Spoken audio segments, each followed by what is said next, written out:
This is with regards to the statement by our Deputy Prime Minister as well as Education Minister, Sri Muhyiddin Yassin, who I believe on Saturday made the announcement and proclamation that Malaysia's education, and I assume he refers to primary and secondary school education, because that's under the Education Ministry, is of better quality than US, UK, and Germany.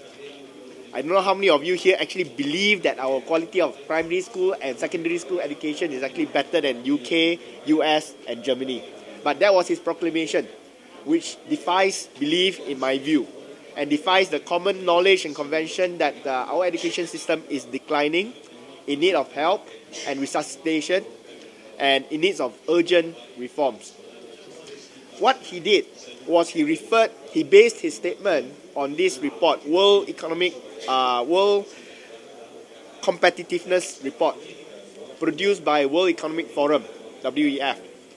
Okay, where one single question, he just used one single survey question. The survey question says, how well does the educational system in your country meet the needs of a competitive economy? This is a question that was asked, and it was posed to 87 local businessmen. 87, not 100, not 200, 87 local businessmen to ask them, okay, how well does the educational system in your country meet the needs of a competitive economy? And you rate it between 1 to 7. Malaysia got a rating of 5.01, and hence we were ranked 14. Germany was 17, Britain was 20th, and US was 26th. But you must remember, all businessmen were asked to rank their own education system and not to rank their education system relative to the rest of the world. So any such outcomes, if you find that, how come we are ranked so well? Surely the minister must ask, is this a fair report? Have we compared it against all other international reports or more comprehensive reports with similar results? And I just named one report that came out end of 2011. This report is the Program for International Students Assessment Report, PISA 2009 plus. Now this was released late last year, studying 15-year-olds across the world, 74 countries, 522,000 students. In fact, 4,999 students in Malaysia took part in the assessment program. Okay, and this program was also done, this assessment was also done in collaboration with our Ministry of Education. And the results are worrying. The results are, I wouldn't say shocking, but the results are extremely discouraging on the state of affairs of education in Malaysia.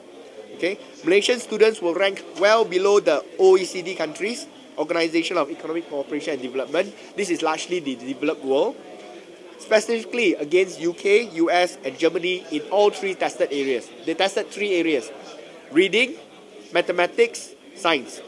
Okay, in reading, out of 74 countries, we will rank 55. In mathematics, even worse. Out of 74 countries, we will rank 57. Only in science, we did marginally better. Out of 74 countries, we will rank 52nd. The conclusion of the report is even more damning.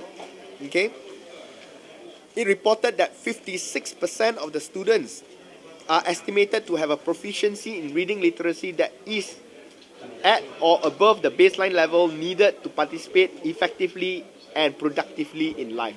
Only 56% were above the baseline level, which means that 44% of students don't have sufficient reading literacy, okay, to perform above baseline level. And we did worse for maths.